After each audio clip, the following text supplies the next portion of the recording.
qui mieux qu'un économiste, qu'un journaliste, fin observateur depuis 30 ans de la vie économique internationale, pour commenter ces 20 années qui viennent de passer. On n'a pas trouvé mieux, évidemment. Je vous demande d'accueillir Jean-Marc Vittori, qui est éditorialiste aux Échos et qui va nous rejoindre pour... Voilà, tu peux venir t'installer ici. Et qui va nous rejoindre pour justement balayer ces 20 ans. Alors, quand on fait le petit exercice, vous savez, de revoir ce qui s'est passé, 20 ans, 2003, on va y revenir, mais je suis allé un petit peu plus loin, évidemment, et autour de l'an 2000, il s'est passé évidemment beaucoup de choses. Le passage à la monnaie unique, passage à l'euro pour l'Europe, les attentats du 11 septembre qui ont quand même beaucoup bouleversé les équilibres géopolitiques entre l'Orient et l'Occident. Il y a eu beaucoup d'événements, on va y revenir, mais il s'est passé en 2001 aussi quelque chose de très très important qui était l'entrée de la Chine dans l'OMC. Et 2003 précisément, Jean-Marc, il y a une chose sur laquelle tu souhaites attirer notre attention. Qu'est-ce qui pourrait être un point de départ de notre réflexion ? Eh bien, 2003, l'UNESCO déclare le trimillénaire de la culture zoroastrienne. Voilà, et donc c'est évidemment comme ça qu'a commencé l'année. Peut-être que dans 2980 ans, l'UNESCO célébrera le trimillénaire de la culture financière Montaigne. Il me semble avoir vu un projet de communiqué, parce que c'est des grosses machines, ils prennent du temps pour faire ça. Plus sérieusement, 2003, tu as évoqué quelques événements. Je voudrais en relever deux qui sont passés juste avant et qui vont ensuite parcourir les 2 décennies suivantes. La première, c'est en septembre 2002. Jacques Chirac est au sommet de la Terre et dit la planète brûle et nous regardons ailleurs. Voilà, je pense que c'est un point marquant. Et puis un deuxième événement qui pour moi est aussi important, qui est en novembre, un discours de Ben Bernanke, qui est un universitaire qui a été gouverneur, qui était l'un des 7 gouverneurs de la Réserve fédérale des États-Unis, de la Fed, et qui fait un discours très important qui était titré « Déflation, faire que ça n'arrive jamais ». On était après l'éclatement de la bulle Internet, autre événement important avant 2003, et il disait tout ce qu'il fallait faire pour éviter la déflation, et on verra que ça ensuite, c'est une graine qui a fleuri très largement dans la finance. Donc, juste avant 2003. 2003, c'est évidemment la guerre en Irak. Guerre en Irak déclenchée par les États-Unis. On parle beaucoup de fake news aujourd'hui. C'est une guerre, on sait aujourd'hui parfaitement que c'était une guerre délirante. Elle a été déclenché pour une fake news, qui était le fait que les États-Unis soutenaient que l'Irak détenait des armes de destruction massive. On sait aujourd'hui parfaitement que c'était faux, que ça a été inventé de bout en bout. Le but, c'était évidemment d'attraper Saddam Hussein et de le tuer. Cet objectif-là a été tenu, mais ça a été une guerre délirante. Et je pense que c'est l'une des marques d'un déclin stratégique des États-Unis. On a aussi eu une canicule en Europe. 2003, oui, tout à fait. En août 2003, il a fait très, très, très, très chaud. Il y a beaucoup de gens qui en sont morts. Moi, je pense que les médias ont une forte responsabilité, parce qu'au lieu de dire « est-ce qu'il y a une personne âgée près de chez vous qui, des fois par hasard, ne boirait pas assez ?» Les médias ont tourné en boucle. Mais que fait le gouvernement ? Voilà. Je pense que c'est un autre point marquant. On a une navette Columbia qui se désintègre en vol. On a une maladie que la Chine déclare avoir identifiée, qui s'appelle le SRAS. SRAS-Covid. Voilà. SRAS-Covid. Voilà, SRAS-CoV-1, avant le CoV-2, qu'on verra un peu moins de 20 ans plus tard. Donc, qui avait une grosse différence par rapport au CoV-2. Le CoV-1, c'est qu'on le voyait avant qu'il se déclenche, alors que vous savez que le drame de la Covid, c'est qu'on ne le voyait pas avant qu'il se déclenche, et c'est pour ça que ça a été aussi catastrophique. Voilà, et puis on a aussi dans la finance des petits événements. On a une entreprise qui s'appelle Vivendi qui annonce benoîtement 23 milliards d'euros de pertes, quelques jours après France Télécom qui a annoncé 21 milliards d'euros de pertes. Et donc on a une finance aussi qui bouge pas mal après l'éclatement de la bulle Internet qui se répercute en Europe. Alors justement, on a identifié 4 grandes thématiques sur lesquelles on peut s'arrêter. La dimension géopolitique, hein, on l'a vu, 2003, c'est aussi l'année de l'accession au pouvoir d'Erdogan en Turquie. La macrofinance, on va en parler. La tech, évidemment, c'était dans le propos introductif de Louis. Et puis le climat, puisque tu en as dit un mot avec l'alerte de Jacques Chirac. Si on reprend la dimension géopolitique, ces 20 dernières années, ce qui s'est passé a été déjà annoncé par Alain Peyrefitte en 71, hein, si on remonte encore un peu plus loin dans les signaux faibles, dans les alertes. La Chine, ce continent qui se réveille, est-ce que c'est pas ça finalement le fil rouge, le point de départ de notre réflexion? Ce qui s'est passé avec la Chine est quand même une trame de fond majeure de ces 20 ans. C'est tout à fait prodigieux. Et le mouvement, là, est d'abord économique. Hein. Et j'ai retrouvé les chiffres, je les avais plus en tête, je les ai retrouvés. En 2003, la Chine, c'est 4% du PIB mondial. C'est un peu moins que la France. Aujourd'hui, la Chine, c'est 18% du PIB mondial. La France, c'est 2,8%. On est passé en 20 ans de 4% à 18% du PIB mondial. Jamais un pays dans l'histoire économique mondiale, hein, jamais un pays n'était monté aussi vite sur la scène économique. Il était donc 4% en 2003, les États-Unis étaient à 29%. Aujourd'hui, c'est 18% et 25%. Donc la Chine n'est plus très loin. Si on prend un taux de change qui reflète davantage la réalité du quotidien, la Chine est déjà la première puissance économique mondiale. Ça s'est produit à une vitesse sans précédent dans l'histoire. La Chine, c'est le pays le plus peuplé qui a eu la croissance la plus forte pendant la plus longue période.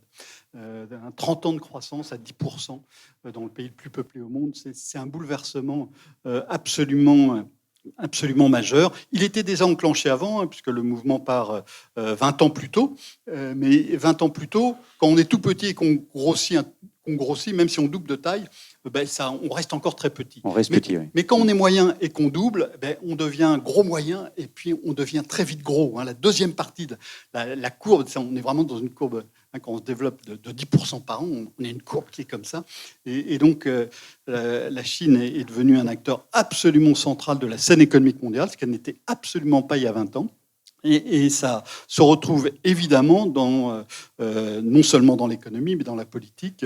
La Chine a un poids sur la scène mondiale qui n'a strictement rien à voir avec ce qu'il était il y a 20 ans, avec aussi donc des choses qui réapparaissent, pas seulement du côté de la Chine, mais qu'on a vu aussi avec la Russie, c'est qu'on a des ambitions territoriales. Je ne pense pas que la Chine a une volonté de conquérir le monde militairement, politiquement, économiquement oui, mais militairement et politiquement non. Mais clairement, la Chine vise Taïwan, a Taïwan en tête depuis très longtemps, veut récupérer Taïwan d'une manière ou d'une autre.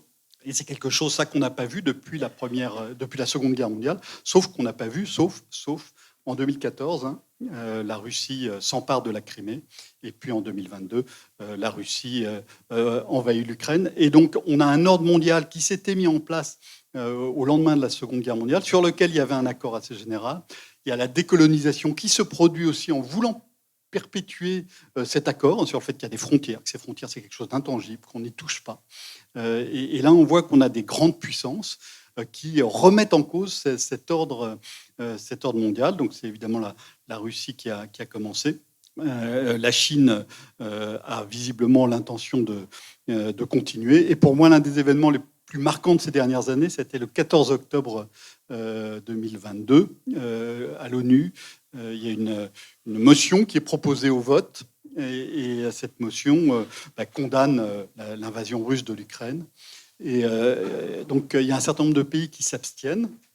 Il y a des pays qui votent contre, évidemment, dont la Russie, mais il y a un certain nombre de pays qui s'abstiennent. En Asie, en Afrique, en Amérique latine, ces pays font exactement, il y a 37 pays, je crois, j'ai additionné leur population, ces pays font exactement la moitié de la population mondiale.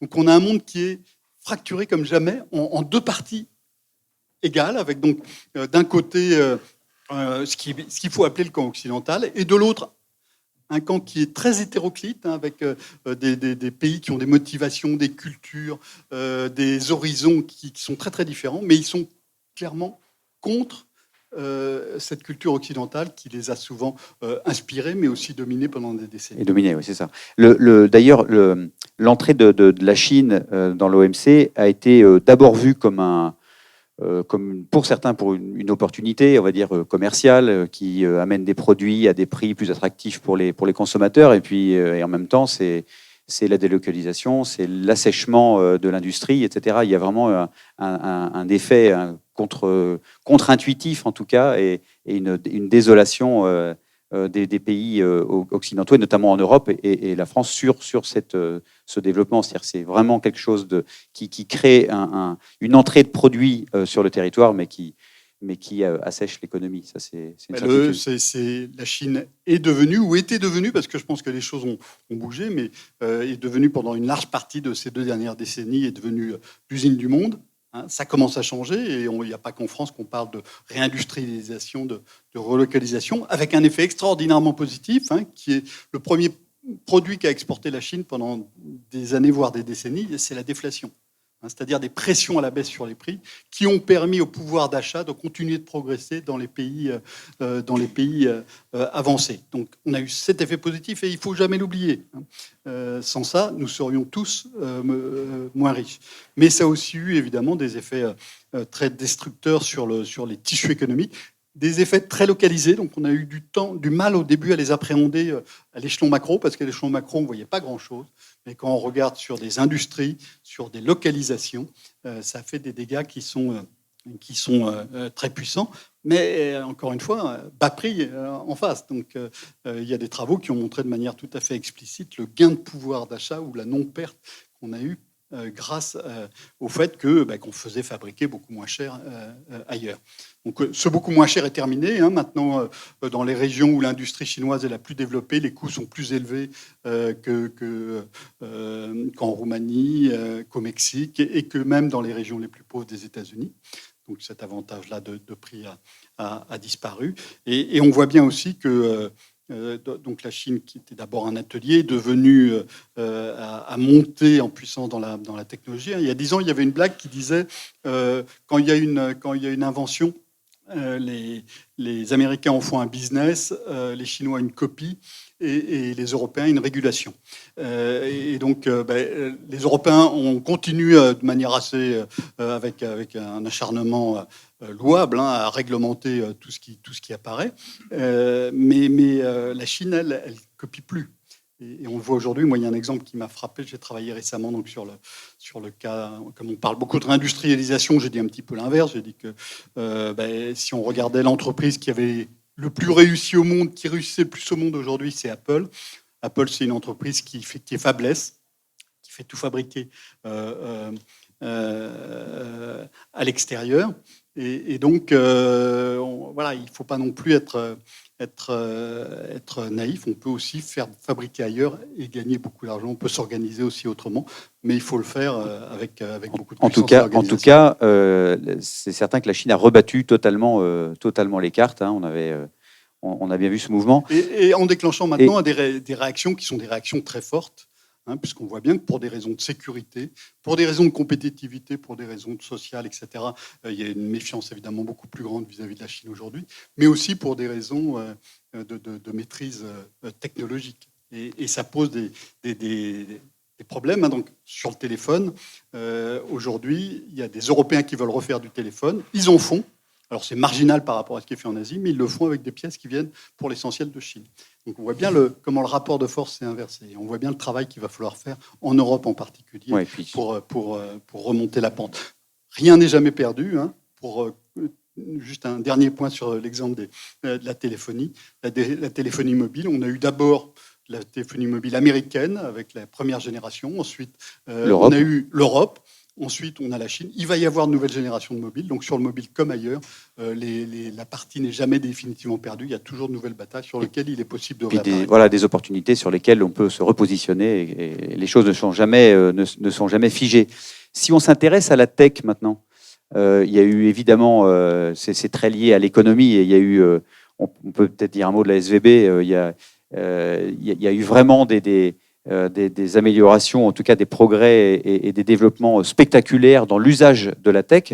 Quel regard on peut porter sur ces évolutions? On revient un instant sur la Silicon Valley Bank, peut-être, ça peut être un bon point de départ de l'usage effréné et de ses conséquences sur un événement comme celui-là. Le crack de la Silicon Valley Bank, donc cette banque de la Silicon Valley qui s'est effondrée en mars, il ne se serait jamais produit si les clients de la Silicon Valley Bank n'avaient pas sorti 40 milliards de dollars en une après-midi de leur compte. Et ils ont pu le faire uniquement parce qu'ils avaient cet engin sur lequel ils ont swipé, on a parlé de swipe crack, sur lequel ils ont pu déplacer des centaines de millions de dollars d'un coup de pouce. Et donc, c'est l'une des façons par lesquelles les progrès de la technologie jouent un rôle s'immiscent partout. Sur la technologie de 2003, enfin sur les 2 dernières décennies, il n'y a pas, on peut pas dire quelque chose de marquant en 2003. En revanche, on a une concrétisation. Pour moi, il y a la maturation de ce que j'appelle la 3e étape de la révolution numérique. La première étape, ça a été l'ordinateur. On traite des données en masse. Donc ça commence en 1945-46. La deuxième révolution, c'est Internet. Donc ça commence techniquement en 69, mais ça se diffuse dans le grand public à partir des années 1990. Le World Wide Web, c'est 1989, et puis ensuite on a un navigateur à partir de 1992. Donc, et aujourd'hui, on a la 3e vague qui est symbolisée par l'intelligence artificielle, mais pas seulement. Il y a aussi la chaîne de blocs, il y a aussi tout, qui est le traitement de masse de très grandes données appuyées sur la transmission. Donc, première étape, on est capable de traiter des données. La deuxième étape, on est capable de les transmettre. Internet, c'est la transmission de données en très très grande quantité, instantanément, quasi gratuitement. La troisième étape, c'est la capacité à manier les données, mais à une échelle infiniment plus grande, avec les ordinateurs qui sont beaucoup plus puissants, parce qu'on a la loi de Moore, ça double tous les 18 mois. Donc là encore, on a une exponentielle qui est absolument incroyable. Et puis, la capacité de transmettre et donc de collecter des informations infiniment plus nombreuses. Et donc ça, on arrive à des nouvelles technologies numériques. Et puis peut-être... Et celles-ci, elles ont commencé à monter clairement dans les années 2000 et plus encore dans les années 2010, avec la sortie d'un hiver de l'intelligence artificielle que symbolise aujourd'hui ChatGPT. ChatGPT, c'est une clé d'entrée. ChatGPT, qui est à l'intelligence artificielle ce que l'iPhone et l'ordinateur personnel ont été à l'informatique. C'est-à-dire qu'on passe de quelque chose qui était réservé aux experts à quelque chose qui peut servir au très grand public, et avec un couteau suisse absolument fantastique avec lequel on peut avoir des milliers d'usages. Quand vous discutez avec des gens en entreprise, ils savent qu'ils vont pouvoir faire des choses qui étaient inconcevables il y a encore 2 ans, parce que c'était réservé à des experts qu'il fallait payer très cher.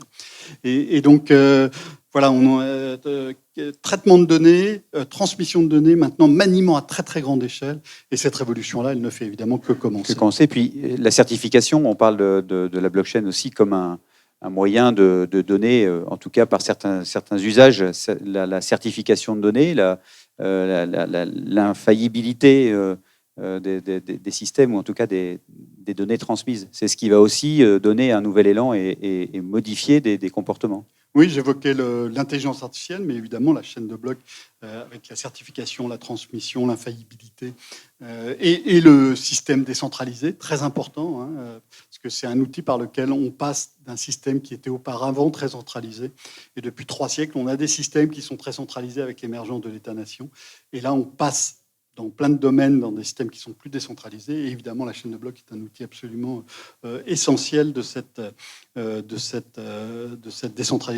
décentralisation. avec la question de savoir ce qui se passera quand le quantique va arriver, parce que le quantique arrive très très vite. Vous avez vu, on a une première usine d'ordinateurs quantiques qui ouvre en France, c'est dans les Échos aujourd'hui. Et donc le quantique, est-ce que la faillibilité va résister au quantique? Ça, c'est une question. Qu'est-ce que ça pourrait changer, Jean-Marc, selon toi? Si on ne peut plus rien crypter de manière sûre, on a un petit problème pour toute une série de développements. Voilà. Très bien. Un des autres thèmes importants et sur lesquels on peut porter un regard, c'est le climat. On en a dit un mot tout à l'heure.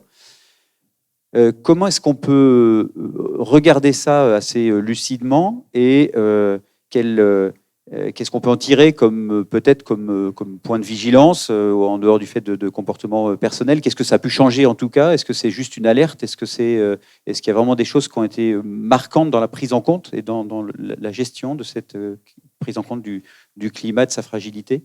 Je crois qu'il y a 20 ans, on était au niveau de l'alerte des incantations. C'est pour ça que j'évoquais Jacques Chirac. Aujourd'hui, on est clairement passé à l'action. Moi, peut-être ma plus grande surprise de l'épisode Covid, c'est que je pensais qu'on mettrait toutes ces questions de transition de côté parce qu'il fallait s'occuper de la santé.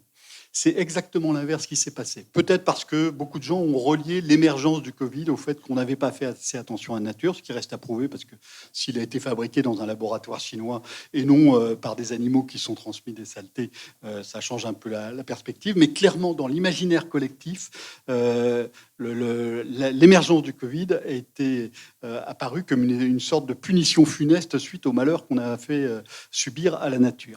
Et donc, ce qui s'est passé à ce moment-là, c'est qu'on a renforcé l'effort de manière tout à fait importante, alors que 2019, pour moi, je l'ai vu chez mes lecteurs. Mes lecteurs, ils s'intéressent beaucoup plus à ces questions-là depuis 2019. Ça, on le mesure en taux de clic, etc. Avant, j'évoquais ces questions-là. Moi, j'ai ces questions-là en tête depuis très longtemps. Chez nos lecteurs, c'est devenu, qui sont donc des gens en entreprise pour l'essentiel, c'est devenu quelque chose d'important depuis 2019. On a l'année Greta Thunberg. On a aussi des dizaines de milliers d'étudiants qui signent une pétition. HSC, l'X au départ, mais ensuite ça s'est diffusé très très vite. 30 000 étudiants qui ont signé une pétition en disant si vos entreprises sont sales, on ne viendra pas y travailler. Et donc il y a eu, je pense, comme toujours quand il y a des grands mouvements, on a plusieurs facteurs qui se coagulent. Et là, clairement, sur la transition, on est passé de l'intention à l'action dans les entreprises. C'est quelque chose on sait qu'on ne l'évitera pas. On sait qu'il va falloir le faire. Dans la finance aussi. Il y a 15 ans, quand vous discutiez avec un financier de ces questions-là, il vous regardait comme si vous étiez le dernier DIP. Aujourd'hui, ça n'est plus le cas, je peux vous le dire. Et parce qu'ils sentent la pression de leurs clients aussi. Et donc, la pression de la finance sur les entreprises pour qu'elles fassent beaucoup plus attention à leur impact sur la nature, sur la société, mais aussi sur la nature, aujourd'hui est quelque chose d'absolument majeur. Et ça pose toute une série de questions auxquelles on n'a pas les réponses.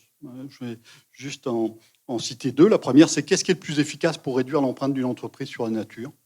Donc ça, il faut des coûts d'évitement où la tonne de CO2 est-elle la moins chère à éviter? Ça, aujourd'hui, on ne sait pas. On sait un petit peu, mais on ne sait pas au fond.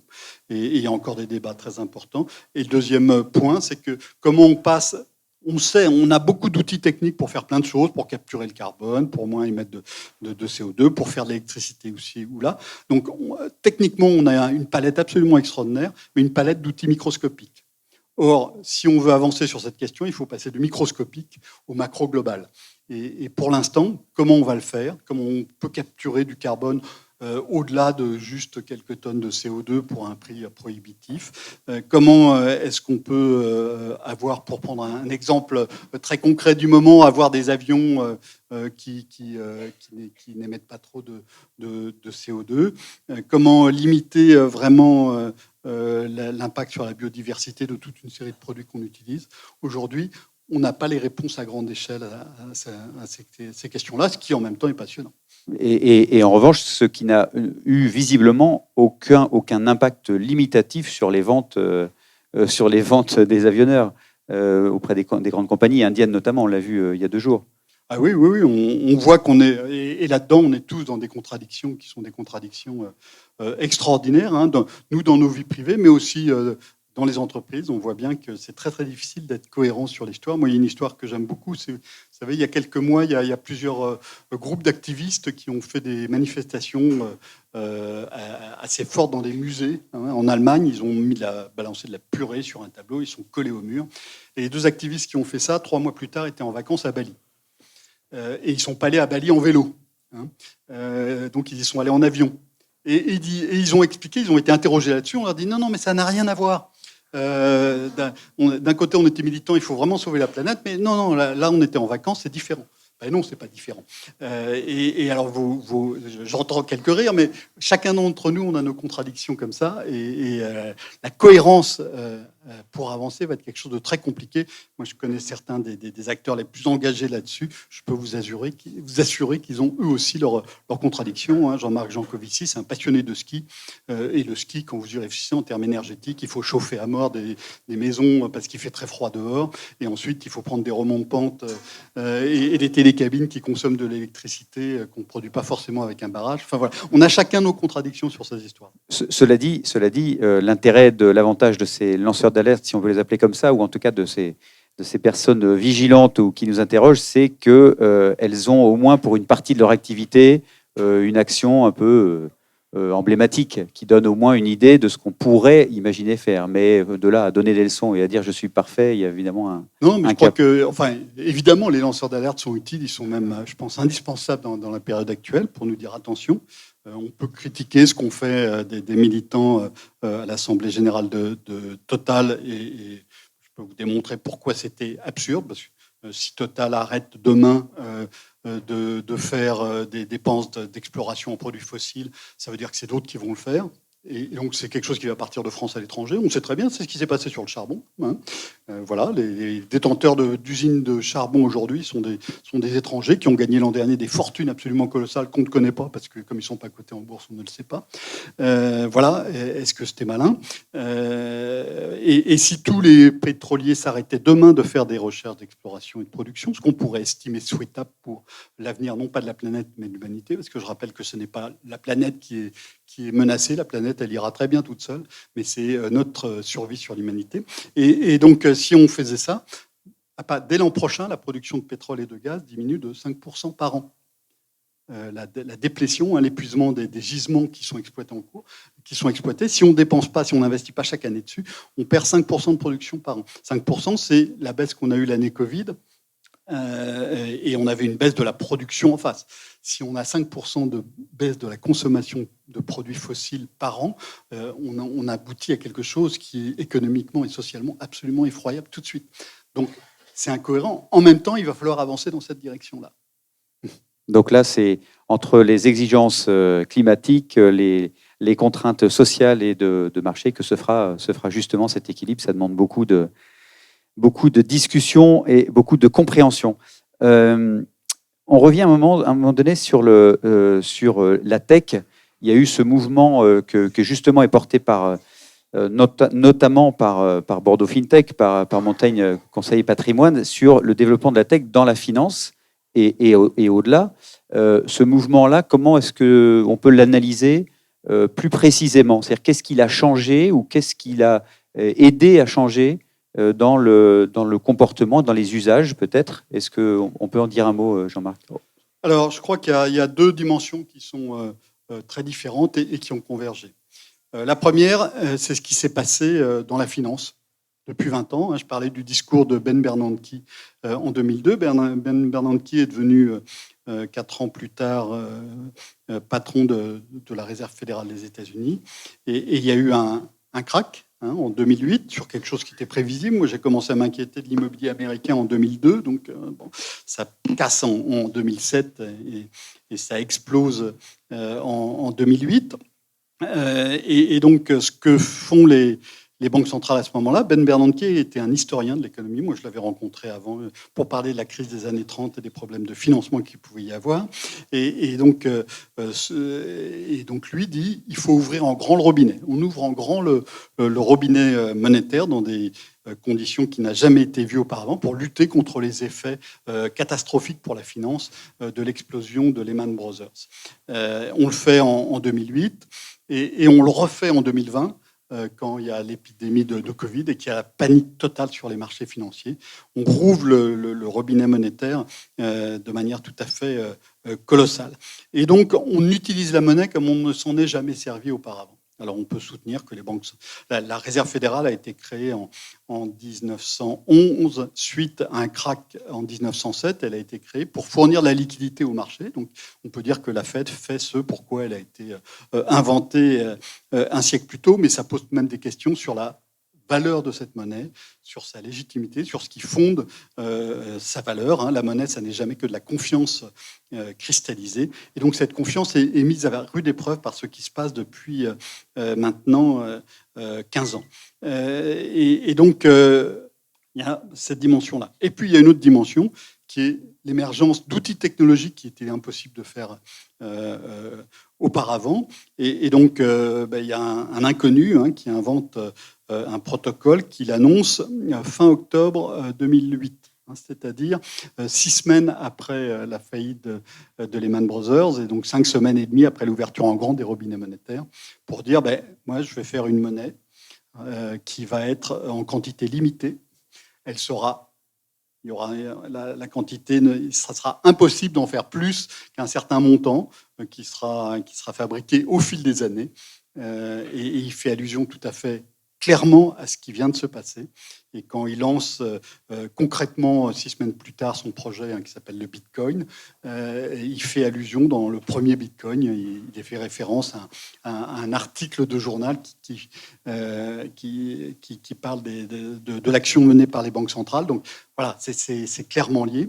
Et donc on a des outils nouveaux qui commencent à apparaître et qui intéressent évidemment les investisseurs, qui permettent de casser toute une série d'intermédiaires. Et dans la finance, il y a beaucoup d'intermédiaires et qui ont l'habitude de gagner beaucoup d'argent sur cette intermédiation. Et donc, ça remet en cause cette intermédiation. Mais ça s'inscrit aussi dans un mouvement plus large dont j'ai déjà parlé un petit peu tout à l'heure, qui est qu'on a eu pendant 3 siècles des sociétés qui étaient de plus en plus centralisées autour de la nation. Et on voit bien que depuis plusieurs décennies, cette notion de nation, quoi qu'on en dise aujourd'hui avec ce qui se passe en Ukraine ou en Chine, cette notion de nation, elle se délite. Elle se délite par le bas avec la montée en puissance des acteurs locaux et elle se délite par le haut parce qu'il y a donc des regroupements supranationaux. Mais aussi, si vous regardez depuis 20, 30, 40 ans, tous les grands problèmes qui sont apparus à l'agenda, comme on dit en anglais, tous les grands problèmes qui sont émergés, sont des problèmes qui ne peuvent pas être réglés à l'échelle de la nation. On parlait du réchauffement climatique, la biodiversité, le terrorisme, la stabilité financière. Aucun de ces problèmes ne peut être résolu à l'échelon national. Et donc, on a, après avoir eu un système qui a été très monolithique autour de l'État-nation, on a des formes de pouvoir qui sont beaucoup plus dispersées qu'ils ne l'étaient il y a encore 30 ou 40 ans. Donc, il y a le pouvoir des ONG qui n'a rien à voir avec ce qu'il y avait il y a 30 ou 40 ans. Et donc, il y a des organisations supranationales à géométrie extrêmement variable. Il y en a certaines qui sont impulsées par les États, il y en a d'autres qui sont impulsées par des acteurs privés, par des formes de coalitions hétéroclites dans des domaines extrêmement différents. Et donc, le fait que dans cet univers politique au sens large, pas politique politicienne, mais au sens très large, le fait qu'apparaissent aussi de nouvelles formes monétaires est quelque chose qui me paraît tout à fait cohérent. Ça serait bizarre que ça ne soit pas le cas. Et donc, je ne sais pas quelles sont les formes monétaires qui vont réussir. Ce qui me paraît assez évident, c'est qu'on va avoir des formes monétaires beaucoup plus diversifiées, beaucoup plus adaptées aux usages. Aujourd'hui, vous avez une même monnaie qui vous sert pour faire absolument tout, pour acheter la baguette à 90 centimes et pour épargner 100 000 ou 1 million d'euros à 30 ans. Et ça n'est absolument pas. Ça nous paraît naturel, ça ne l'est absolument pas. On pourrait avoir des monnaies adaptées à des usages, et d'ailleurs il y en a déjà plein, et dans des univers très différents. Hein. Donc il y a donc monnaie décentralisée comme le Bitcoin et d'autres crypto-actifs, mais il y a aussi les CEL, hein, les monnaies locales. Et puis quand vous discutez avec les gens des chèques restaurants, ce qu'ils font en fait, c'est une autre forme de monnaie, c'est de la monnaie fléchée.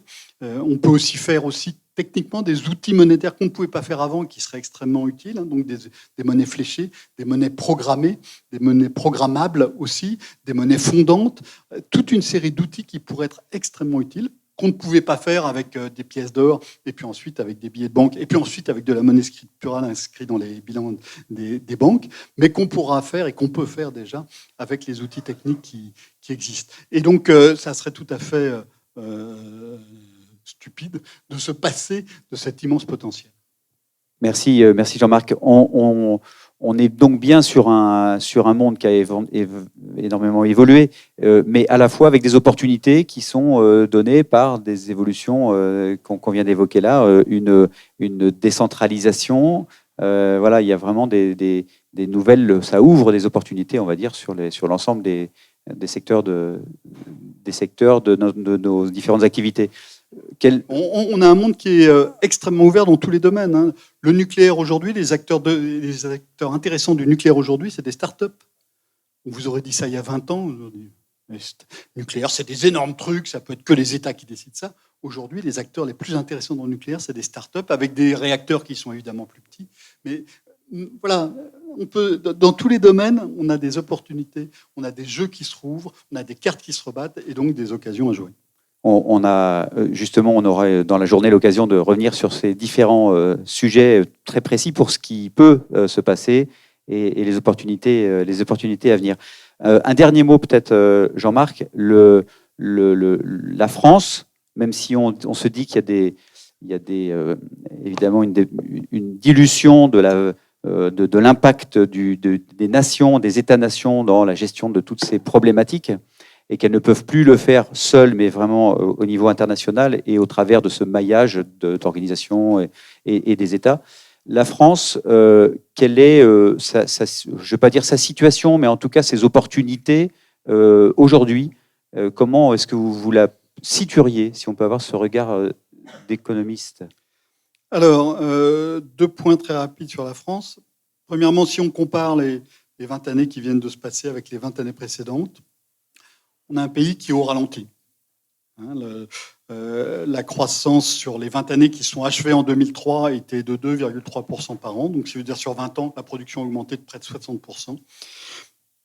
Depuis 2003, et c'est pratiquement depuis cette année-là, je suis désolé Louis, mais depuis que Montaigne existe, la croissance française est moins rapide. C'est un constat que je suis obligé de faire. La croissance, c'est... Et donc, il y a plein de débats, d'ailleurs, chez les économistes. Est-ce que c'est l'impact des 35 heures? Est-ce que c'est le fait qu'on a mal négocié, en fait, l'entrée dans l'euro? Mais clairement, il se passe quelque chose au début des années 2000, et l'année de césure, c'est vraiment 2003. Et la croissance n'est plus que de 1,2% par an. Et donc, sur 20 ans, on a progressé, la production nationale a progressé de 27%, dont un tiers correspond à l'accroissement de la population. Donc par tête, ça fait plus grand-chose. Et donc ça fait un monde qui est plus compliqué à gérer, parce que quand vous avez moins de croissance, vous avez moins de revenus à distribuer, vous avez moins d'argent affecté à des dépenses dont on sait qu'elles vont augmenter, celles dues au vieillissement. Je n'ai pas encore employé ce mot, mais si vous projeter sur ce qui s'est dans les 20, 30, 40 prochaines années, le vieillissement est évidemment une donnée absolument essentielle, partout dans le monde, pas seulement en France, mais aussi ou au Japon, mais aussi en Chine. Donc, c'est compliqué. En même temps, dans le monde de demain, de quoi va-t-on avoir besoin? On va avoir besoin de gens qui soient à la fois rigoureux et imaginatifs. Or ça, c'est une spécificité française. Alors je ne sais pas d'où ça vient. Je pense que le système éducatif se dégrade, mais il sait encore faire ça. Des gens qui sont à la fois imaginatifs et rigoureux. Et d'ailleurs, la France en exporte partout. Quand vous regardez dans l'industrie de la finance, Il faut être très rigoureux quand vous faites des modèles financiers, etc. Mais il faut aussi être imaginatif pour inventer de nouveaux trucs. Il y a d'ailleurs des Américains qui disent que les modèles subprime qui ont explosé en 2007-2008, ça avait été fabriqué par des Français. Et c'est vrai qu'il y a beaucoup de Français dans l'industrie financière aux États-Unis, qui est là où l'industrie financière est la plus imaginative et la plus vive. C'est les jeux vidéo, c'est les logiciels. On a encore une capacité de créer, d'inventer, d'innover qui est reconnue et qui est un peu notre ADN finalement. C'est quelque chose, c'est vraiment une spécificité française, c'est la capacité à fabriquer à la fois de l'innovation, de l'invention et de le faire, et une invention riche, voilà, et de le faire avec beaucoup de rigueur et d'acharnement. Et c'est pas par hasard aussi que si dans l'intelligence artificielle, certains des plus grands penseurs de l'intelligence artificielle à l'échelle mondiale, ce sont des Français. Il y a Yann Lequin, il y a Luc Julia. Ça n'est pas par hasard s'ils sont français. Et donc, on voit bien avec l'effervescence des startups, dès qu'on essaie pas de coordonner, mais d'associer des forces de nature très différentes ensemble, on arrive à faire des choses qu'on aurait cru impossible il y a 5 ans ou 10 ans. Moi, l'une de mes hygiènes professionnelles, d'ailleurs, c'est de sortir de Paris. Parce que quand on est à Paris, on a l'impression que tout est bloqué, que rien ne peut avancer. Quand vous voyez les gens dans les ministères, c'est encore pire.